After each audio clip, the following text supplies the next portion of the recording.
మీ మోకాల నొప్పులకు ఎటువంటి సర్జరీ లేకుండా ఎపియాన్ పెయిన్ క్లినిక్ అందిస్తున్న అత్యాధునిక చికిత్స. నమస్తే అమ్మా. నమస్కారం అమ్మా.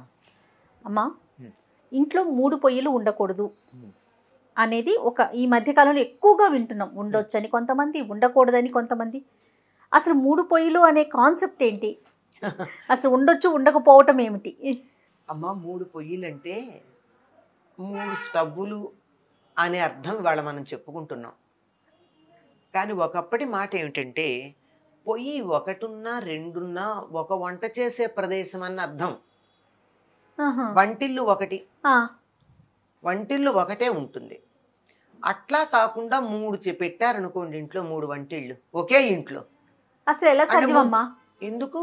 పూర్వకాలం పెద్ద పెద్ద ఇళ్ళు ఉండేవి, ఒకళ్ళతో ఒకళ్ళకి సయోధ్యలు ఉండేవి కాదు. ఒక కప్పు కిందే ఉండాల్సినటువంటి పరిస్థితి. వేరే ఇళ్ళు లేవు, ఎవరి గదుల్లో వాళ్ళుండి వరండాలో ఉండేవి కదా.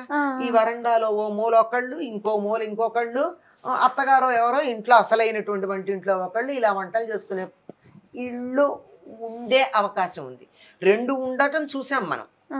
అత్తగారు లోపల వంట చేస్తూ ఉంటే కోడలు అత్తగారు చేసింది నేను తిన్నని, కోడలు చేసింది నేను తినని, మరేమో తండ్రి కొడుకునేమో విడిపోవడానికి ఇష్టపడక అలాంటివి ఉండేవి అప్పుడు.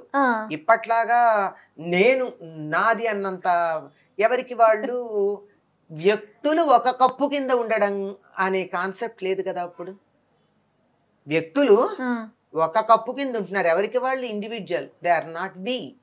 ఐ ఐ ఐ ఎవరికి వాళ్ళకై. అట్లా ఉండే కాన్సెప్ట్ లేనటువంటి రోజుల్లో ఒకళ్ళు ఎక్కడో అక్కడ కాస్త వండుకుంటే నడిచే. అది 3 ఉంటే మాత్రం ఆ ఇల్లు ముక్కలవుతుంది అని ఒక మాట. అంటే ఇన్ కేస్ 2 కొడుకులు అంటే 2 కోడళ్ళు అత్తగారు, లేదా ఒక కూతురు ఒక కోడలు అత్తగారు, ఇట్లా ఉండి ఎవరికి వాళ్ళు విడివిడిగా వంటలు పెట్టుకుని ఉంటే ఆ ఇల్లు పైకి రాదు అని అర్థం. తప్పనిసరిగా 2 పొయ్యిలు ఉండేవి పూర్వం.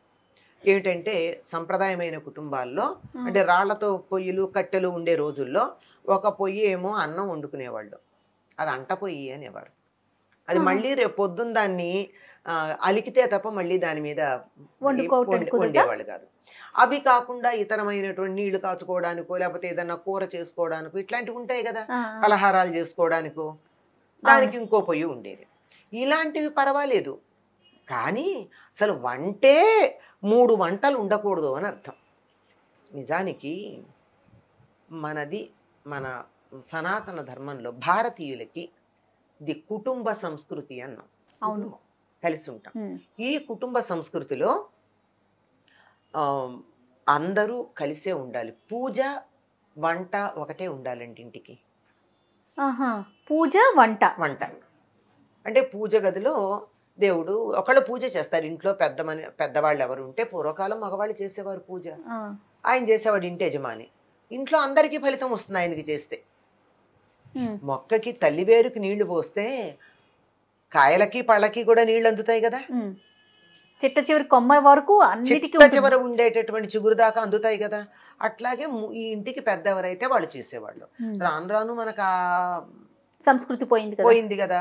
ఏదో ఒకటి ఎవరో ఒకళ్ళు ఆడవాళ్లే వంటింటితో పాటు దీపం పెట్టడం, పూజ చేయడం లాంటివి వచ్చేసాయి. అయితే ఒకళ్ళు అలా పూజ చేస్తే మిగిలిన వాళ్ళ గతి ఏమిటి? నాకు కూడా పుణ్యం కావాలి కదా. ఆయన చేస్తే వస్తోంది, లేదు నీకు ఇంకా కొంచెం ప్రయత్నం చేయాలని ఉంటే దండం పెట్టుకో, అన్ని రకాల స్తోత్రాలు చదువుకో. అదే పూజ అయిన తర్వాత అక్కడే కూర్చుని మళ్ళీ కంటిన్యూ చెయ్యి ఆ వ్యక్తి వెళ్ళిన తర్వాత. అంతేగాని ఎవరికి వాళ్ళకి విడి పూజా మందిరం, ఎవరికి వాళ్ళకి విడి పూజ అలా ఉండవు. ఇంటికి ఒకటే పూజా మందిరం, ఒకటే పూజ.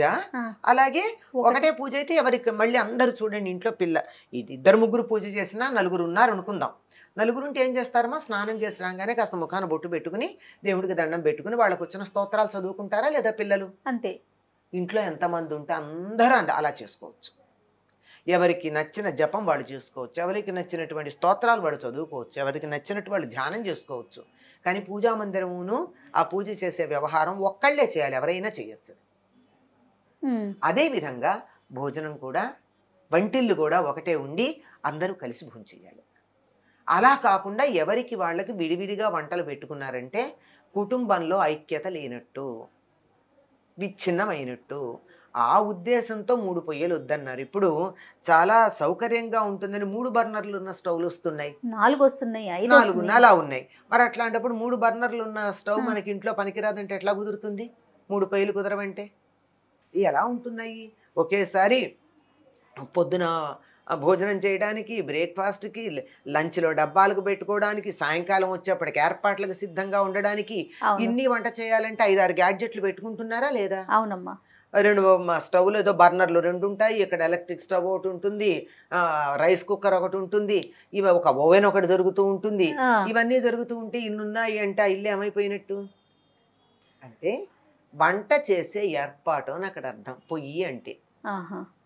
అంతే తప్ప 3 పొయ్యిలు అంటే ఆ. ఒక స్టవ్ మీద ఉన్న బర్నర్స్ కాదు. కాదు, ఒక స్టవ్ అంతే మీద కదా. ఉన్న బర్నర్స్ కాదు, ఒక వంటింట్లో ఉన్న 3 స్టవ్లు కాదు, ఆ, 3 విడివిడి వంటలు అని అర్థం.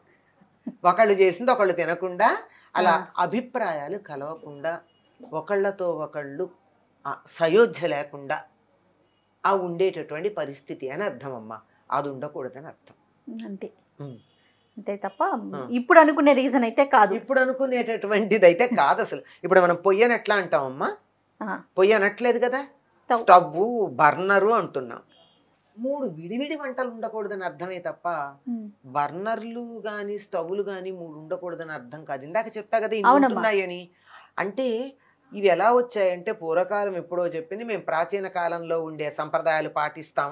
పూర్తిగా పాటిస్తున్నారా? పాడా. పూర్తిగా పాటిస్తే అత్తగారులు, కోడళ్ళు వీళ్ళు కలిసి ఉండాలి. ఎవరు ఉంటున్నారు? అనేక కారణాల వల్ల కలిసి ఉండట్ల పని. అది కూడా ఆ, వాళ్ళని తప్పు కూడా పట్టే పని లేదు. అవును, కాలానుగుణంగా మారుతుంది. అదే అయిష్టం అని కాకుండా వాళ్ళు పల్లెటూరులో ఉన్నారు, మేము ఉద్యోగానికి ఇక్కడ ఉన్నాం, ఇట్లా వేరే కారణంగా ఉన్నా సరే ఇలా ఉన్నటువంటి సందర్భంలో ఎవరో ఏదో ఎప్పుడో చెప్పిన ఆ ఆదర్శప్రాయమైన కుటుంబం వాళ్ళు ఉన్న రోజుల్లో చెప్పినటువంటి విషయాన్ని ఇప్పుడు మనం ఈ న్యూక్లియర్ ఫ్యామిలీలు, దూరంగా ఉండడాలు, విడిగా ఉండడాలని వచ్చిన తర్వాత దీన్ని అన్వయం చేయడం ఎట్లా ఉంటుందంటే బట్టతలకిను బోడిగుండుకి ముడిపెట్టినట్టు ఉంటుంది. ఏదో మోకాలికి బట్టతలకి ముడిపెట్టిన ఎట్లా కుదురుతుంది? కుదరదు. అవునమ్మా. ఎవరో ఎక్కడో ఏదో ఎప్పటిదో చదివమ్మో ఇది మన సంప్రదాయం అని చెప్పేస్తే అర్థం పర్థం లేకుండా దానికి ఉన్నటువంటి అసలు కాంటెక్స్ట్ తెలియకుండా మనం అయోమయంగా మాట్లాడుకోకూడదమ్మా. అసలు ఎందుకు వచ్చింది, దాని అర్థం ఏమిటి అన్నది తెలుసుకోవాలి. ఎవరు ఏది చెబితే అది మన బుర్రా బుద్ధి ఉపయోగించకుండా వినద్దు. అంతే అంతే. ఇప్పుడు నేను చెప్పిందైనా మీరు ఆలోచించండి, ఇందులో వాస్తవం ఎంతుంది, ఇది నిజమా, తార్కికంగా ఉందా అన్నది ఆలోచించి పనికొస్తుందంటేనే స్వీకరిద్దాం. అందులోనూ ఆల్వేస్ కాంటెక్స్ట్ ఈజ్ ఇంపార్టెంట్. ఏ సందర్భంలో చెప్పారు అన్నది ముఖ్యం, ఏ పరిస్థితుల్లో చెప్పారు అనేది ముఖ్యం. కత్తితో పొడవడం ఇక్కడ పొడిస్తే తప్పు, యుద్ధ భూమిలో పొడిస్తే ఒప్పు. అంతే కదా, అంతే కదా. అదే సజ్జన్ చేతిలో కత్తి పెట్టుకుని పొడిస్తే మరీ ఒప్పు, దండం పెడతాం, దేవుడు అంటాం. అంచేత కాంటెక్స్ట్ లేకుండా ఎవరు ఏది చెబితే అది గుడ్డెద్దు చేలో పడ్డట్టు నమ్మద్దు దయచేసి. కొంచెం మీ విజ్ఞతని, మీ తెలివిని, మీ ఆలోచనని ఉపయోగించండి, సందర్భాన్ని ఇవన్నీ ఆలోచించండి. Basing on the context. Right. Super అమ్మ, థ్యాంక్ యూ, నమస్తే.